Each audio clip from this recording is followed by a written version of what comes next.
किसी भी चीज की तह तक जाना इंसान की फितरत है, चाहे उसे उसके लिए किसी भी हद तक क्यों न जाना पड़े। इसलिए इंसान उस चीज को खोज रहा है जिसकी कोई सीमा ही नहीं, या यूं कहें कि उसका कोई और छोर ही नहीं। आखिर वो ऐसी क्या चीज है? शायद आप उसे जानते हैं, और वो है हमारा ब्रह्मांड यानी यूनिवर्स। ब्रह्मांड अनंत है, इसके बारे में हम जितना जानते हैं वो अभी कुछ भी नहीं है। अभी हमें इस ब्रह्मांड के बारे में बहुत सी चीजों की खोज करनी है, जैसे इसमें कितनी आकाश गंगाएं हैं, कितने सितारे हैं, कितने ग्रह और उपग्रह हैं, और भी ना जाने ऐसी ही कितनी सारी बातें। इन सब सवालों का जवाब हमें नहीं मालूम, लेकिन फिर भी हम ब्रह्मांड के ओर छोर की तलाश में जुटे हुए हैं। इंसान की इसी खोजी फितरत ने जन्म दिया एक ऐसे अंतरिक्ष मिशन को जिसका नाम है वॉयेजर। दोस्तों, आज का हमारा एपिसोड वॉयेजर मिशन पर है, जिसके बारे में आपने जरूर सुना होगा। एक ऐसा मिशन जिसने इंसानों को वहां पहुंचाया जहां पहुंचना कभी आसान न था। इसके साथ ही हम इस मिशन से जुड़ी और भी कई बातों को जानेंगे। आपसे रिक्वेस्ट है कि आप इसे शुरू से अंत तक जरूर देखें। हाय दोस्तों, मैं शिवराम सिंह और आप देख रहे हैं रिसर्च टीवी इंडिया।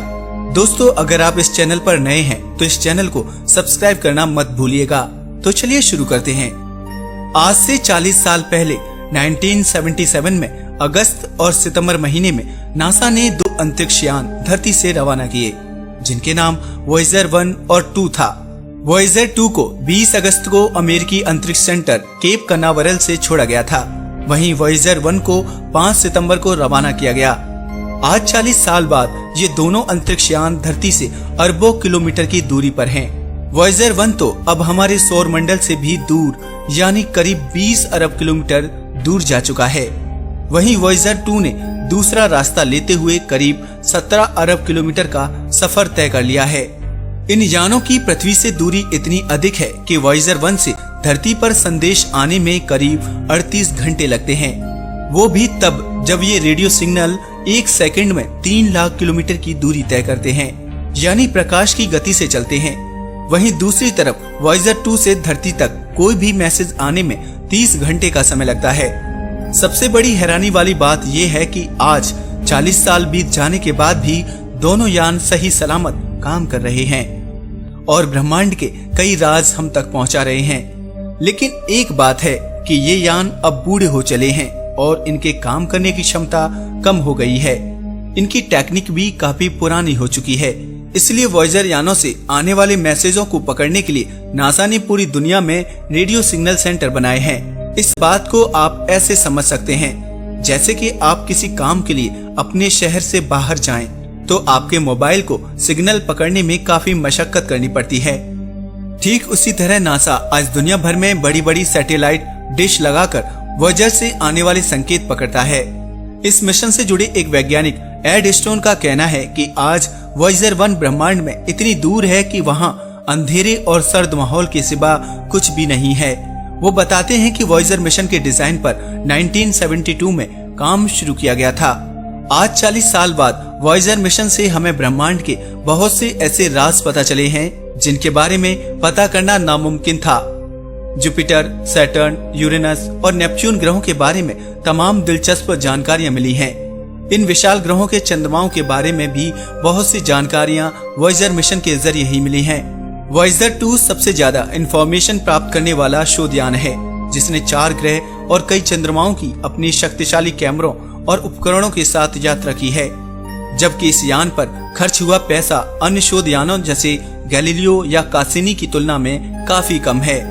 वॉयेजर जब लॉन्च किया गया था उस समय जमाना ग्रामोफोन और उसके LP रिकॉर्ड्स का था। वॉयेजर को बृहस्पति और शनि की दुनिया में झांकते हुए और भी आगे का सफर तय करना था। ऐसे में स्पेस मिशंस के प्रति लोगों की दिलचस्पी बढ़ाने और वॉयेजर मिशन को मानवता का मार्गदर्शन बना देने के लिए महान एस्ट्रोफिजिसिस्ट डॉक्टर कार्ल सगान ने दोनों वॉयेजर स्पेसक्राफ्ट्स में सोने से बना एक खास LP रिकॉर्ड रखवाया। इस रिकॉर्ड का मकसद था कि अगर वॉयेजर स्पेसक्राफ्ट कभी किसी अनजान सभ्यता या भविष्य के मानवों के संपर्क में आता है तो उन्हें पृथ्वी पर मौजूद जीवन के हजारों स्वरूपों और सांस्कृतिक विविधता यानी कल्चरल डाइवर्सिटी के बारे में जानकारी मिल सके। दोनों वॉयेजर प्रोब्स के साथ भेजे जाने वाले इस सोने के रिकॉर्ड में क्या क्या चीजें कलेक्ट की जाएं, इसका सिलेक्शन नासा की एक समिति ने किया, जिसके अध्यक्ष खुद डॉक्टर कार्ल सगान थे। डॉक्टर सगान और उनकी टीम ने दुनिया की करीब हर सभ्यता का इंट्रोडक्शन देते हुए 116 पिक्चर्स जमा की, जिनमें ब्लैक एंड व्हाइट और रंगीन दोनों तरह की तस्वीरें थीं।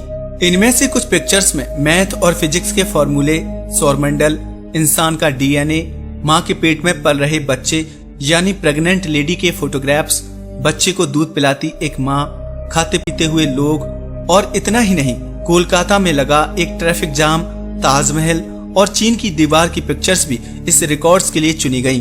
इसके साथ ही समुद्र की उफनती लहरों, बहती हुई हवा, कड़कती हुई बिजली, पक्षियों का चहचहाना, व्हेल का खास गीत, धड़धड़ाती गुजरती रेलगाड़ी जैसी कई आवाजें रिकॉर्ड की गईं। दुनिया भर की 55 भाषाओं में परग्रही सभ्यता के लोगों के नाम और शुभकामना संदेश यानी ग्रीटिंग्स भी रिकॉर्ड किए गए। इसमें हिंदी सहित गुजराती, राजस्थानी, उर्दू, तमिल और कन्नड़ जैसी भारतीय भाषाएं भी शामिल हैं। इसके अलावा दुनिया के महानतम संगीतकारों और गायकों की संगीत रचनाएं भी शामिल की गईं, जिसमें भारतीय गायिका केसरबाई केरकर का शास्त्रीय गान भी शामिल किया गया। इसके साथ ही इस रिकॉर्ड में फॉर्मर अमेरिकी प्रेसिडेंट जिमी कार्टर और संयुक्त राष्ट्र महासचिव कर्ट वाल्धीम का संदेश भी शामिल किया गया। ये ग्रामोफोन तांबे यानी कॉपर की डिस्क से बने हैं, जो करीब 1 अरब साल तक सही सलामत रहेंगे। हम सभी जानते हैं कि अंतरिक्ष के विस्तार के आगे वॉयेजर स्पेसक्राफ्ट का आकार काफी छोटा है, इसलिए इस बात की संभावना काफी कम है कि वॉयेजर की मुलाकात किसी एलियन सभ्यता से होगी। और खुदा न खास्ता अगर ये मुलाकात हो गई तो उस अनजान सभ्यता के लोग इस गोल्डन रिकॉर्ड को प्ले करके धरती के जीवन और कल्चरल डाइवर्सिटी की झलक पा सकेंगे। डॉक्टर कार्ल सगान ने इसके बारे में लिखा है कि किसी अनजान सभ्यता से वॉयेजर की मुलाकात हो और वो लोग हमारे गोल्डन रिकॉर्ड को प्ले करके सुने। ऐसा तभी मुमकिन है जब इस ब्रह्मांड में घूमने वाली या रहने वाली ऐसी इंटेलिजेंट सभ्यताओं का अस्तित्व हो। वॉयेजर सिर्फ एक अंतरिक्ष मिशन नहीं, बल्कि सुदूर ब्रह्मांड में भेजा गया मानवता का संदेश भी है। अगर इस दौरान वॉयेजर किसी ऐसी सभ्यता के हाथ लग जाता है जो कहीं ब्रह्मांड में बसती है, तो इन ग्रामोफोन रिकॉर्ड के जरिए उन्हें मानवता के होने का और उसकी प्रगति का संदेश मिलेगा। वॉयेजर मिशन की प्लानिंग कैसे हुई, ये जानना भी बहुत जरूरी है। 70 के दशक के अंत में एक अद्भुत खगोलीय घटना घटी।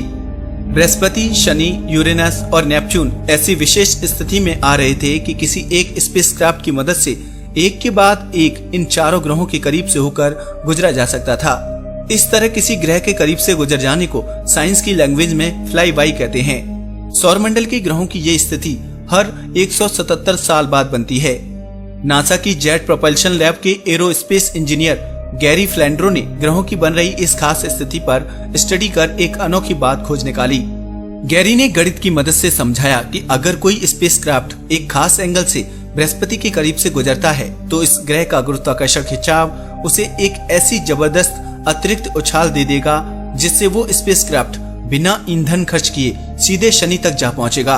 बृहस्पति की तरह शनि के गुरुत्वाकर्षण से मिली अतिरिक्त उछाल से उसे आगे के ग्रह यूरेनस और नेपच्यून और उससे भी आगे जाना मुमकिन है। ये बिल्कुल न्यू आइडिया था।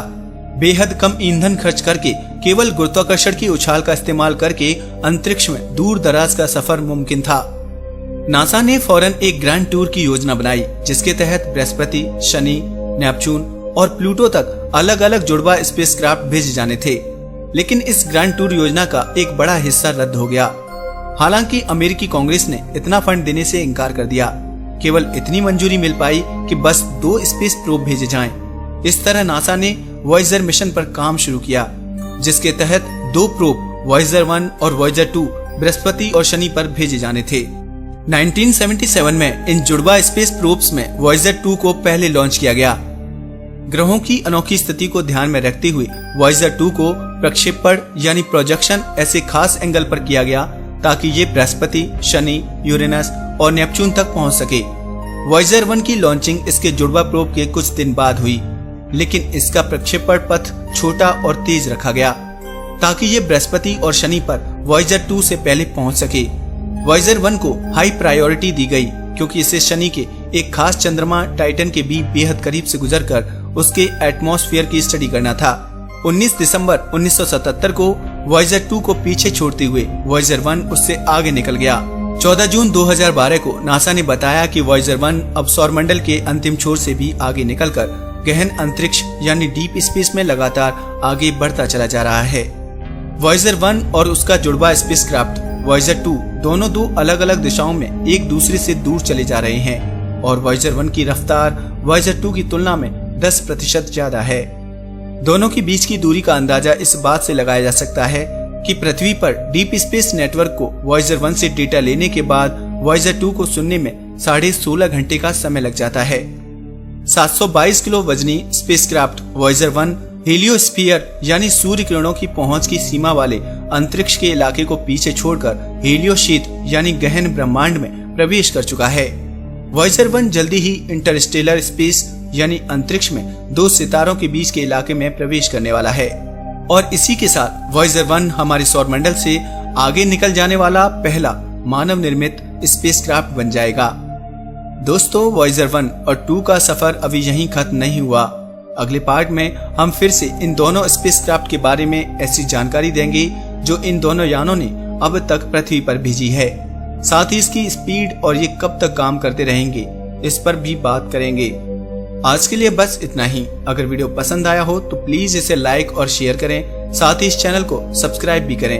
नमस्कार दोस्तों।